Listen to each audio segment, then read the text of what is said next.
Halo Sahabat Religi, berjumpa lagi dengan saya Mega Dewi dalam program Sukma Podcast. Sukmaku, sukmamu bersama untuk negeri.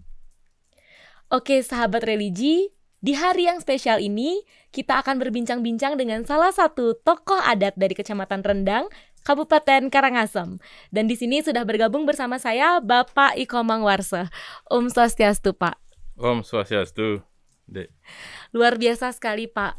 Merupakan suatu momen yang sangat bahagia karena kita dapat berbincang-bincang Pak di sela-sela kesibukan Bapak. Setengah ya, bisa. Untuk saat ini rutinitas Bapak napi manten Pak? Terima kasih Dek Mega. Saya sebenarnya rutinitas saya keseharian seorang pendidik. Tugas saya di SMA Negeri 1 Rendang. Kebetulan juga ada ngajar di tempat lain. Tapi tugas tambahan, tugas sosial yang biasanya tanpa gaji. Kalau tugas sosial itu saya lebih menekuni di bidang adat.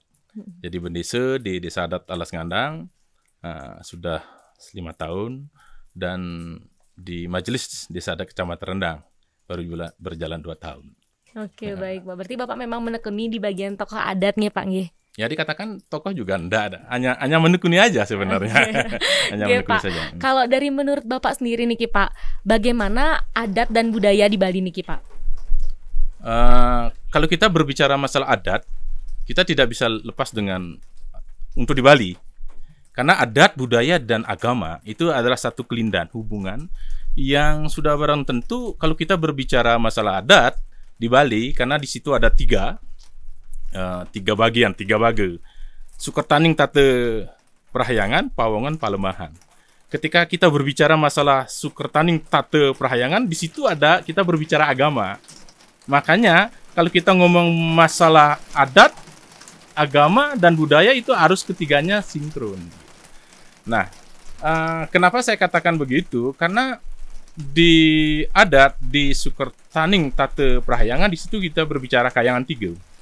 Makanya agama Hindu itu sebenarnya dibingkai oleh tradisi adat dan budaya sehingga menjadi Hindu yang memang agak berbeda dengan Hindu-Hindu yang lain dalam tradisinya. Gitu. Di Bali kan Hindu di Bali di sinkretisme dipadukan dengan Weda dan Lontar sehingga akan menyatu menjadi Hindu Dresta Bali.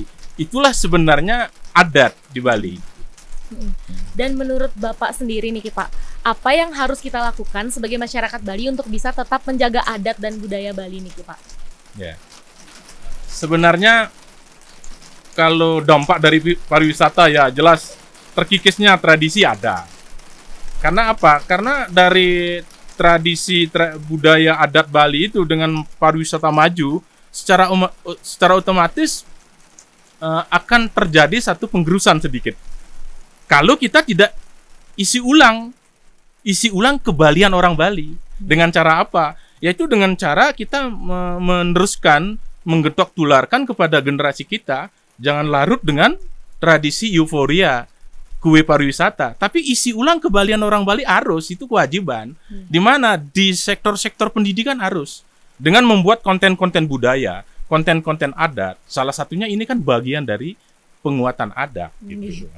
Ya Pak, di sini di venue ini dengan rintikan-rintikan hujan Pak, kita membahas terkait dengan adat dan budaya, jadi kayak nuansanya lebih bagus aja dan asri sekali Pak.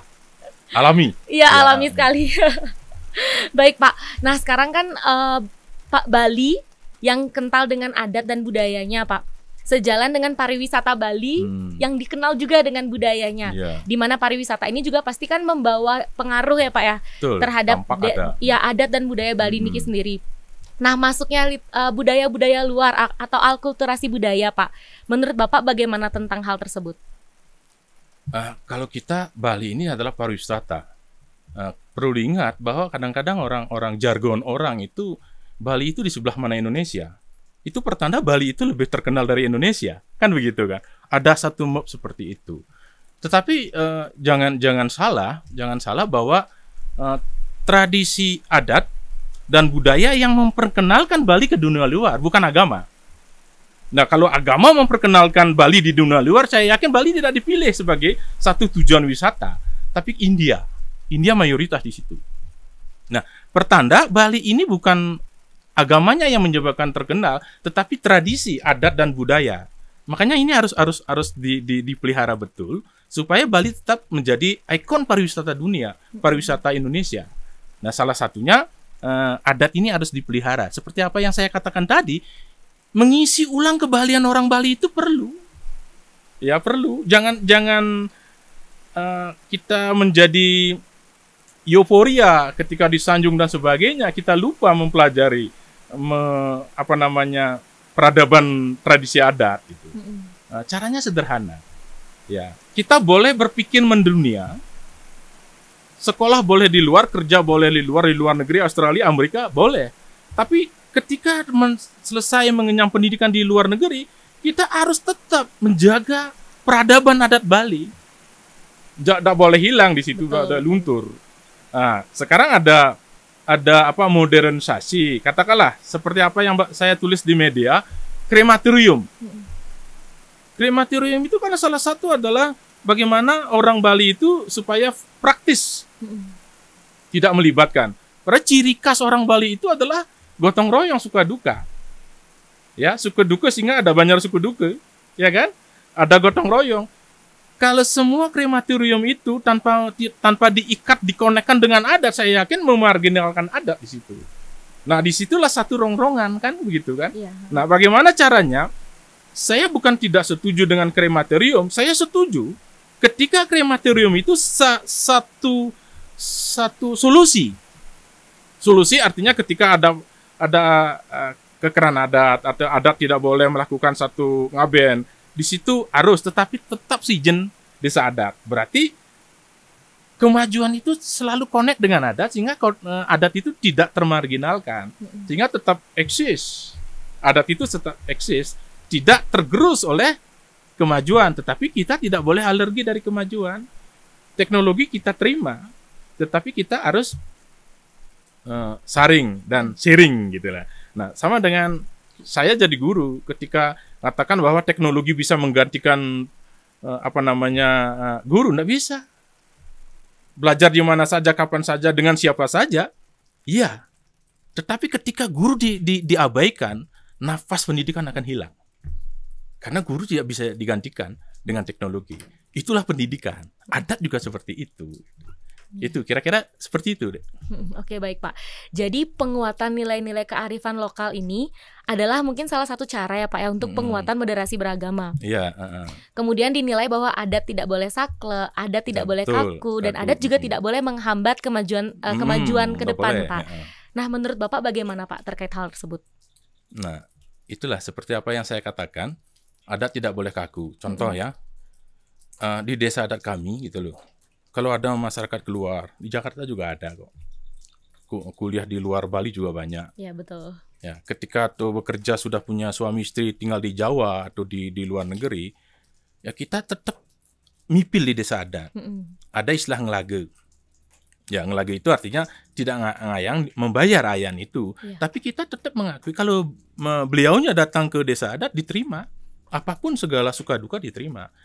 Nah, kita tidak boleh kalau tidak tinggal di desa dikeluarkan. Itu yang disebut dengan adat yang kaku, tidak fleksibel. Nah, satu lagi, ketika berbicara tentang tradisi adat, karena adat itu bagian dari kebiasaan budaya yang dibiasakan menjadi adat kan. Ya, kalau budaya negatif dibiasakan menjadi, misalnya nyontek itu kan budaya juga. Di situ ada dua budaya, negatif dan positif. Kalau yang negatif kita budayakan, menjadi teradatkan, tradisi, kan menjadi jelek. Ya, budaya nyontek itu udah perlu dikembangkan kan gitu. Jadi di adat juga seperti itu, bagaimana terobosan-terobosan sehingga tidak merasa terkekang oleh adat untuk mengejar satu kemajuan. Artinya boleh kuliah di mana-mana gitu loh. Nah, tetapi adat tetap pegang. Karena kalau kita berpikir mendunia, kesejagatan, tetapi perilaku kita tetap lokal jenius. Itulah orang-orang Bali yang menjunjung tradisi adat. Kita boleh berpikir mendunia dan sebagainya. Nah, dengan keluarnya peraturan pemerintah Perda 4 2019, ada pergub tentang penggunaan bahasa Bali, penggunaan pakaian adat, itu salah satu adalah bagaimana melestarikan adat. Coba bayangkan. Dek mungkin merasakan gitu ya. Dek mungkin merasakan. Pernah ndak orang Bali menggunakan bahasa Bali halus marah-marah? Ndak ada. Ketika itu terjadi, di hari Kamis harus menggunakan pakaian adat. Kalau pakaian adat harus menggunakan bahasa Bali halus. Berarti di hari Kamis Bali itu adalah Santi. Nggak ada orang marah-marah karena bahasa Bali halus digunakan marah-marah nggak bisa. Pasti bergeser menjadi bahasa Bali kasar. Makanya hari Kamis itu adalah Bali Santi menurut saya. Karena apa? Menggunakan pakaian adat, harus menggunakan bahasa Bali. Termasuk saya mentransfer ilmu di sekelas menggunakan bahasa Bali ketika hari Kamis. Itu salah satu bagaimana melestarikan budaya, tradisi adat. Karena Nusantara ini kan terkenal karena peradaban adatnya, peradaban budayanya yang luar biasa gitu. Ya, kira-kira begitu. Yang dimana perbedaan yang menyatukan kita ya Pak ya. Ya, betul. Oke baik Pak. Dan di sini juga kita kan sering melihat narasi-narasi ya Pak ya di media, di mana banyak yang mungkin mengatakan bahwa kita harus memperkuat, kita harus memperkokoh adat dan budaya. Di mana narasi yang digiring itu membawa seperti adat dan agama itu dibenturkan Pak. Ya, betul. Nah bagaimana mungkin menurut Bapak menyikapi hal ini Pak? Nah ini dah kadang-kadang kan kalau kita berbicara agama nyeri-nyeri sedap sebenarnya. Karena itu wilayah keyakinan. Betul. Kalau kita berbicara wilayah keyakinan, itu ada satu kebenaran keyakinan. Kalau kebenaran sastra itu mungkin imajinasi sifatnya kan. Kalau kebenaran keyakinan, kebenaran agama itu kebenaran keyakinan. Kalau kebenaran sifatnya hukum kan berbeda. Makanya bagaimana kita memilah. Tetapi antara adat dan budaya, agama itu tidak bisa dipisahkan. Tidak bisa dipisahkan.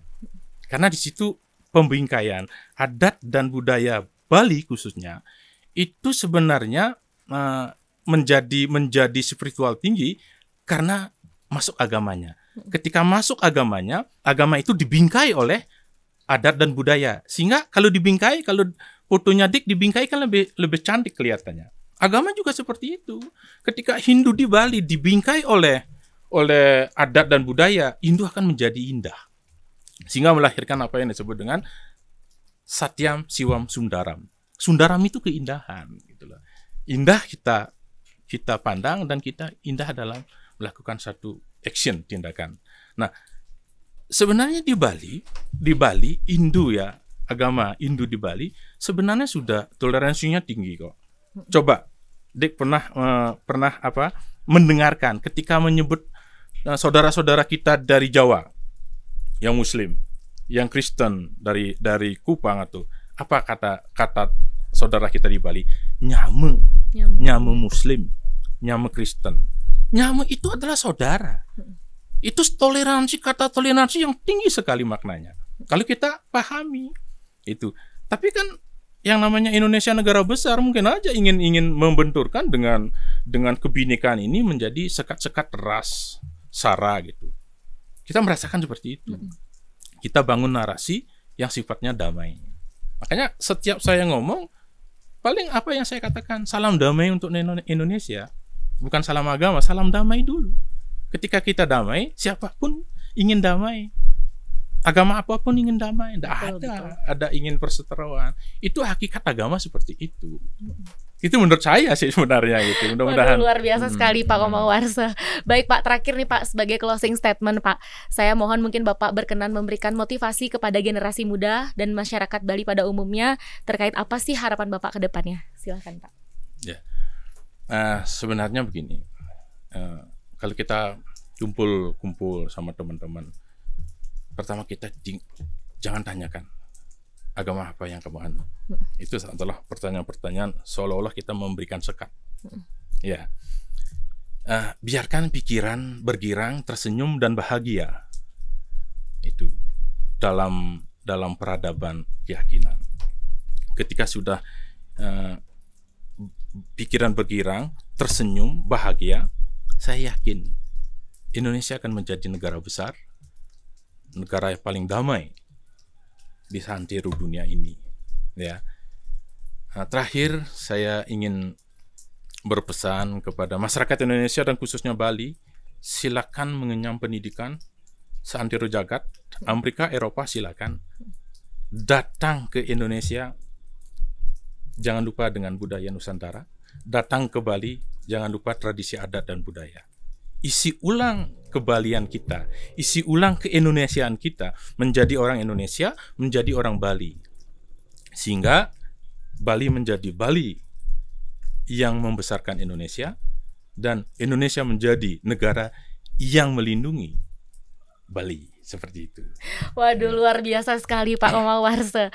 Baik Pak, di sini saya mengucapkan seluruh tim dari Sukma Podcast mengucapkan terima kasih yang sebesar-besarnya Pak, karena Bapak sudah berkenan Niki berbagi ilmu bersama kami melalui Sukma Podcast Niki. Ya, sama-sama ya. Terima kasih juga atas kepercayaan dan dari Kementerian Agama sudah mempercayai saya untuk duduk di sini, ya bincang tentang adat dan budaya. Kalau kita berbicara masalah adat dan budaya, mungkin 2 jam tidak akan selesai. Ya, karena sangat kompleks sekali ya Pak. Betul. Oke sahabat religi, demikianlah tadi obrolan kita bersama Bapak Iko Mangwarse. Dan semoga segala hal yang kita perbincangkan tadi dapat bermanfaat untuk sahabat religi dimanapun berada. Jangan lupa untuk like, komen, dan subscribe channel YouTube kita di bawah sini. Sampai jumpa di tayangan berikutnya. Terima kasih. Ya, Terima kasih.